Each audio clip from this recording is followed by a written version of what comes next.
नमस्कार, KP news 24/7 में आपका स्वागत है। मैं अश्विनी आपके साथ। आइए एक नजर डालते हैं अब तक के मुख्य समाचारों पर। बेंगलुरु में शामिल हुआ रामनगर तो करूंगा भूख हड़ताल, कुमारस्वामी की डिप्टी सीएम शिव कुमार को चुनौती। तेलंगाना में क्या बीजेपी से हाथ मिलाएगी जनसेना, अमित शाह से मिले पवन कल्याण, लगने लगी हैं अटकलें। जम्मू कश्मीर के कुपवाड़ा में सुरक्षा बलों की आतंकियों के साथ मुठभेड़, 2 आतंकवादी हुए ढेर। खतरनाक हुआ चक्रवाती तूफान हामून, 5 राज्यों में भारी बारिश का अलर्ट। जहरीली हुई दिल्ली एनसीआर की हवा, अस्पतालों में अचानक बढ़ने लगी मरीजों की संख्या।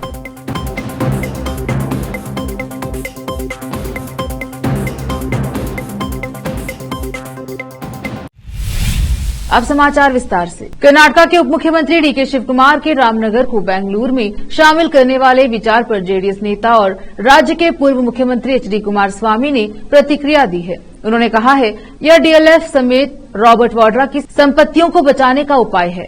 उन्होंने मीडिया के समक्ष कहा, अगर रामनगर को बेंगलुरु में शामिल किया जाता है तो मैं उन्हें चुनौती दूंगा। अपने आखिरी दम तक मैं भूख हड़ताल पर बैठूंगा। मैं रामनगर के लोगों से अनुरोध करूंगा कि वे इस लड़ाई में मेरा समर्थन करें। संगारेड्डी जिला जहीराबाद में 27 अक्टूबर 2023 को ईदगाह के सामने हैदराबाद के करवान के एआईएमआईएम विधायक कौसर मोइनुद्दीन की देखरेख में और संगारेड्डी जिला प्रभारी एआईएमआईएम जहीराबाद यूनिट की जानिब से जलसा हलाते हाजरा आयोजित किया जा रहा है। इस जलसे में एआईएमआईएम अध्यक्ष बैरिस्टर असदुद्दीन ओवैसी मुख्य अतिथि रहेंगे और उनका विशेष संबोधन होगा। एआईएमआईएम जहीराबाद के अध्यक्ष मोहम्मद अतहर अहमद ने लोगों से अपील की है कि ज्यादा से ज्यादा संख्या में इस जलसे में उपस्थित रहे। जहीराबाद से नेमतुल्लाह की रिपोर्ट। अस्सलाम वालेकुम रहमतुल्लाहि व बरकातहू। कुल हिंद मजलिस इत्तेहादुल मुस्लिमीन जहीराबाद की जानिब से एक अज़ीमुस्शान जलसे हालात हाजरा मुनक़िद किया गया है जहीराबाद के अंदर ईदगाह के रूबरू, जिसकी सदारत जनाब बैरिस्टर असदुद्दीन ओवैसी साहब सदर कुल हिंद मजलिस इत्तेहादुल मुस्लिमीन व रुकन पार्लियामेंट हैदराबाद करेंगे और इस जलसे की निगरानी जनाब मौजूद रुकन असम्बली जनाब कौसर मोइनुद्दीन साहब करेंगे। और हम लोग मजलिस इत्तेहादुल मुस्लिमीन की जानिब से अवाम उन्नास से अपील करते हैं कि आप इस अज़ीमुस्शान जलसे में शिरकत करके इस जलसे को कामयाब करें और असदुद्दीन ओवैसी साहब का जो खुसूसी खिताब है, जो भारत देश के अंदर जो मौजूदा हालात हैं उसके ऊपर जो उनका बयान होगा उसे सुनें और उससे इस्तिफ़ादा हासिल करें और मालूमात हासिल करें। और आने वाले दिनों में जिस हालात से मुसलमान दरपेश आ रहे हैं, मसाइल से दो चार हो रहे हैं, उसके ऊपर भी बैरिस्टर असदुद्दीन ओवैसी साहब का खुसूसी खिताब होगा और जहीराबाद के अंदर जो मौजूदा सूरत हाल है सियासी, उसके ऊपर भी बैरिस्टर असदुद्दीन ओवैसी साहब का खिताब होगा। तो आप आइए, शिरकत करिए और इस जलसे को कामयाब करिए और शिरकत करते हुए अपने इत्तेहाद का सबूत दीजिए। तेलंगाना में भारतीय जनता पार्टी और जनसेना पार्टी जेएसपी के बीच चल रही चुनाव पूर्व गठबंधन की बातचीत को आगे बढ़ाते हुए जेएसपी के संस्थापक पवन कल्याण ने दिल्ली में केंद्रीय गृह मंत्री अमित शाह से मुलाकात की। तेलंगाना में विधानसभा चुनाव के लिए मतदान 30 नवंबर को होगा।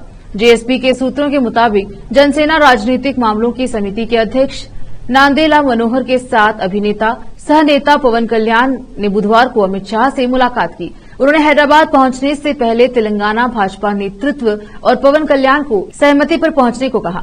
अमित शाह शुक्रवार को सरदार वल्लभ भाई पटेल राष्ट्रीय पुलिस अकादमी में आयोजित होने वाले भारतीय पुलिस सेवा आईपीएस परीक्षाधीनों के 75वें बेंच के पासिंग आउट परेड की समीक्षा करेंगे और उसी दिन दोपहर में एक चुनावी रैली को भी संबोधित करेंगे। जम्मू कश्मीर के कुपवाड़ा जिले में गुरुवार को मंचल सेक्टर में आतंकियों के घुसपैठ की कोशिश को सेना ने नाकाम कर दिया। इस दौरान सेना और आतंकियों के बीच मुठभेड़ शुरू हो गई, जिसमें सुरक्षा बलों ने 2 आतंकवादियों को ढेर कर दिया। जम्मू कश्मीर पुलिस ने सोशल मीडिया प्लेटफॉर्म एक्स पर ट्वीट कर यह जानकारी दी। उन्होंने ट्वीट करते हुए लिखा, कुपवाड़ा पुलिस द्वारा दी गई एक विशेष जानकारी के आधार पर मच्छल सेक्टर में एक मुठभेड़ शुरू हो गई, जिसमें अब तक 2 आतंकवादी मारे गए हैं। ऑपरेशन चल रहा है। इससे पहले श्रीनगर स्थित सेना की चिनार कोर ने सोशल मीडिया मंच एक्स पर एक पोस्ट में कहा, भारतीय सेना, जम्मू कश्मीर पुलिस और खुफिया एजेंसियों द्वारा 26 अक्टूबर को चलाए गए एक संयुक्त अभियान में कुपवाड़ा सेक्टर में एनओसी पर सतर्क जवानों ने घुसपैठ की कोशिश को नाकाम कर दिया है। पोस्ट में कहा गया है कि अभियान जारी है। प्रधानमंत्री नरेंद्र मोदी गुरुवार को महाराष्ट्र के शिरडी पहुंचे। यहां उन्होंने शिरडी साई बाबा समाधि मंदिर में दर्शन कर पूजा अर्चना की। इस दौरान राज्य के राज्यपाल रमेश बैस, मुख्यमंत्री एकनाथ शिंदे और उप मुख्यमंत्री देवेंद्र फडणवीस मौजूद रहे। बता दें कि प्रधानमंत्री नरेंद्र मोदी आज महाराष्ट्र में 86 लाख से अधिक किसानों को लाभ पहुंचाने के उद्देश्य से 7,500 करोड़ रुपए से अधिक की परियोजनाएं शुरू करेंगे। आधिकारिक बयान में कहा गया है कि मोदी शिरडी में प्रसिद्ध श्री साई बाबा मंदिर में पूजा अर्चना के बाद इसके नए दर्शन कतार परिसर का उद्घाटन करेंगे। इसके बाद वह नीलवंडे बांध का जल पूजन करेंगे और बांध के नहर नेटवर्क को राष्ट्र को समर्पित करेंगे। बाद में लगभग 7,500 करोड़ रुपए की कई विकास परियोजनाओं का उद्घाटन और शिलान्यास करने के लिए शिरडी में एक सार्वजनिक कार्यक्रम में भाग लेंगे। इसके अलावा प्रधानमंत्री नरेंद्र मोदी आज शाम गोवा में 37वें राष्ट्रीय खेल 2023 का उद्घाटन करेंगे। रुकते हैं छोटे से ब्रेक के लिए, जल्द लौटेंगे ब्रेक के बाद।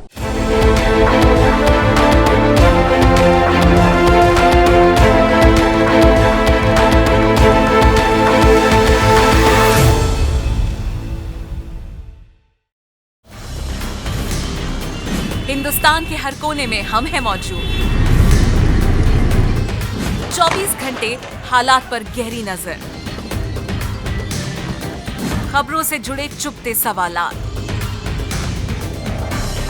और आपको दिखाता है धार्मिक, सामाजिक, राजनीतिक,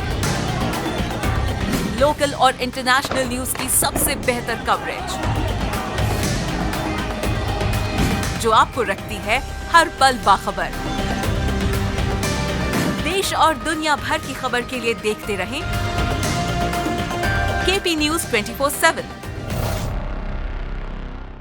नूर एजुकेशन ट्रस्ट बीदर की ओर से चलाए जाने वाला Noor M Ed and B Ed college Bidar, recognised by NCTE Delhi and affiliated to Gulbarga University, Gulbarga. Admission are open for the academic year 2022-23. विशेषज्ञ और सक्षम शिक्षकों द्वारा शिक्षा प्राप्त करने के लिए नूर एमएड एंड बीएड कॉलेज में दाखिला लें और शांत वातावरण में शिक्षा प्राप्त करें।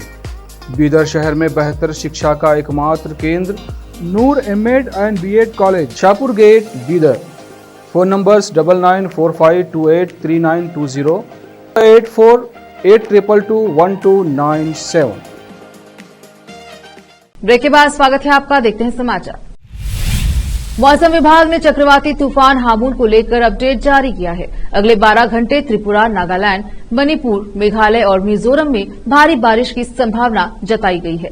मौसम विभाग ने जनता से तूफान के बारे में अपडेट रहने और आधिकारिक सलाह का पालन करने को कहा है। इसके साथ ही संबंधित राज्य सरकारों को भी तूफान के मद्देनजर अपनी तैयारी रखने और बचाव राहत के लिए टीम को रेडी रहने को कहा गया है। आंध्र प्रदेश के एक श्रद्धालु सी श्रीनिवास ने कहा है कि वह भगवान रामलला के लिए 1 किलोग्राम सोने का सिंहासन दान करेंगे। सिंहासन के साथ श्रीनिवास 8 किलोग्राम चांदी की चरण पादुका भी भगवान को चढ़ाएंगे। जान ले कि वह कांची शंकराचार्य स्वामी जयेंद्र सरस्वती के शिष्य हैं। इन चरण पादुकाओं को लेकर श्रीनिवास 40 दिन तक अयोध्या की अलग अलग जगहों पर पूजा कर चुके हैं। आइए श्रीनिवास के चढ़ावे की क्या खास बात है, जानते हैं। एक रिपोर्ट के अनुसार श्रीनिवास जो चरण पादुका भगवान रामलला को अर्पित करने वाले हैं, उसमें 10 उंगलियों की जगह मणि लगी हुई है। इसके अलावा चरण पादुकाओं पर गदा, कमल, स्वास्तिक, सूर्य और चंद्रमा जैसे भगवान श्री राम से जुड़े चिन्ह बने हुए हैं। जम्मू कश्मीर की पूर्व सीएम रही महबूबा मुफ्ती को एक बार फिर से निर्विरोध पीपुल्स डेमोक्रेटिक पार्टी का अध्यक्ष चुना गया है। अध्यक्ष चुने जाने के तुरंत बाद महबूबा मुफ्ती ने इजराइल हमास युद्ध में गाजा में मारे गए फिलिस्तीनी नागरिकों के लिए 2 मिनट का मौन रखा। इसके बाद उन्होंने कहा, मैं पीएम मोदी से अपील करती हूं कि बेंजामिन नेतन्याहू आपके दोस्त हैं, आपको उनसे बात करके मासूम फिलिस्तीनी नागरिकों पर बमबारी बंद करानी चाहिए। महबूबा मुफ्ती ने कहा, फिलिस्तीन की बमबारी में 2000 से अधिक लोगों की मौत हो चुकी है। मैं उनके लिए दुखी हूं, लेकिन मेरा मानना है कि एक दिन फिलिस्तीन को अपना देश वापस मिल जाएगा। उन्होंने आगे कहा, पीडीपी सभी गलत चीजों का विरोध करती है। हमारा उद्देश्य सरकार बनाना नहीं है। पीडीपी सरकार नहीं बनाना चाहती, बल्कि उसका मुख्य लक्ष्य वह हासिल करना है जिसके लिए मुफ्ती महमूद सईद ने इस पार्टी को बनाया था। मध्य प्रदेश में अगले महीने होने वाले विधानसभा चुनाव के लिए समाजवादी पार्टी एसपी और जनता दल यूनाइटेड जेडीयू द्वारा अलग अलग उम्मीदवार खड़ा करने पर टिप्पणी करते हुए मुख्यमंत्री शिवराज सिंह चौहान ने बुधवार को कहा कि कि विपक्षी गठबंधन इंडिया पूरी तरह बनने से पहले ही टूट रहा है। चौहान यहां एक संवाददाता के सवाल का जवाब दे रहे थे कि सपा के बाद जेडीयू ने भी 17 नवंबर के चुनाव के लिए अपनी सहयोगी कांग्रेस के साथ सीट साझा करने के बजाय अलग से अपने उम्मीदवार खड़ा करने का फैसला किया है। भाजपा नेता ने एक लोकप्रिय हिंदी गीत का जिक्र करते हुए कहा, इंडिया गठबंधन की स्थिति फिल्मी गीत एक दिल के टुकड़े हजार हुए, कोई इधर गिरा कोई उधर गिरा जैसी है। चौहान ने कहानी भी सुनाई कि कैसे सम्मान संकट का सामना करने पर जानवर झगड़ना बंद कर देते हैं और कहा कि इंडिया गठबंधन इतनी एकजुटता भी नहीं दिखा सकता है। एक बार फिर यह साल का वह समय है जब दिल्ली एनसीआर जहरीली हवा में सांस ले रहा है।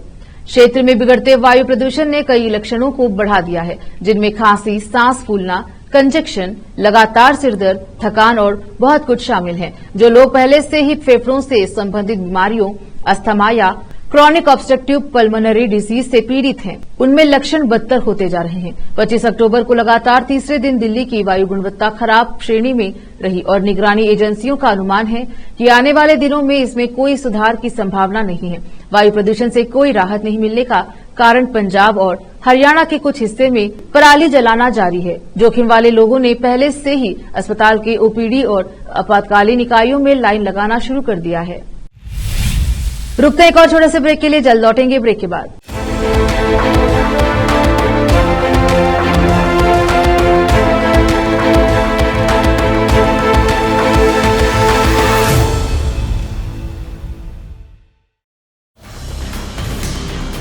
हिंदुस्तान के हर कोने में हम हैं मौजूद। 24 घंटे हालात पर गहरी नजर, खबरों से जुड़े चुपते सवालात और आपको दिखाता है धार्मिक, सामाजिक, राजनीतिक, लोकल और इंटरनेशनल न्यूज की सबसे बेहतर कवरेज, जो आपको रखती है हर पल बाखबर। देश और दुनिया भर की खबर के लिए देखते रहें KP news 24/7। Noor education trust Bidar की ओर से चलाए जाने वाला Noor M Ed and B Ed college Bidar, recognised by NCTE Delhi and affiliated to Gulbarga University, Gulbarga. Admission are open for the academic year 2022-23. विशेषज्ञ और सक्षम शिक्षकों द्वारा शिक्षा प्राप्त करने के लिए नूर एमएड एंड बीएड कॉलेज में दाखिला लें और शांत वातावरण में शिक्षा प्राप्त करें। बीदर शहर में बेहतर शिक्षा का एकमात्र केंद्र Noor M Ed and B Ed college, Shahpur gate, Bidar. Phone numbers 9945283920, 8482221297। Break के बाद स्वागत है आपका, देखते हैं समाचार। सीमा हैदर पर बन रही फिल्म कराची 2 नोएडा का ट्रेलर रिलीज हो गया है। इस 3 मिनट के ट्रेलर में सीमा हैदर के किरदार का नाम साइमा हैदर तो वही गुलाम हैदर के किरदार में एहसान खान है। इस ट्रेलर ने आते ही धमाल मचा दिया है और इसके व्यूज लगातार बढ़ते जा रहे हैं। साउथ सिनेमा में अगर इन दिनों किसी की बात हो रही है तो वो है फिल्म लियो।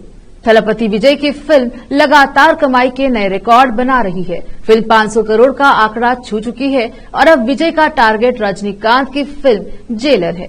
विजय की इस फिल्म की धूम के बीच एक और फिल्म थी जो 19 अक्टूबर को रिलीज हुई थी। इस फिल्म ने लियो की आंधी के बीच एक नया रिकॉर्ड बना लिया है। फिल्म के लीड हीरो के नाम दर्ज यह रिकॉर्ड उनके फैंस के लिए बड़ी खुशखबरी बन गया है। आखिर में फिर एक बार देखते हैं मुख्य समाचार।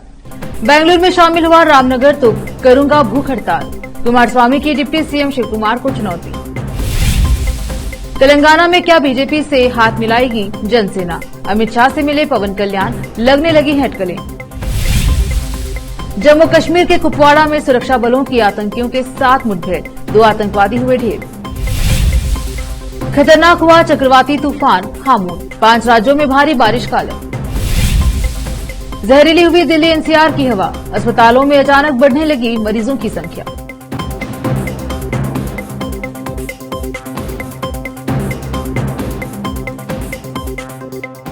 केपी न्यूज में अब तक के लिए इतना ही। देश प्रदेश के समाचारों के लिए देखते रहिए केपी न्यूज 24/7। धन्यवाद।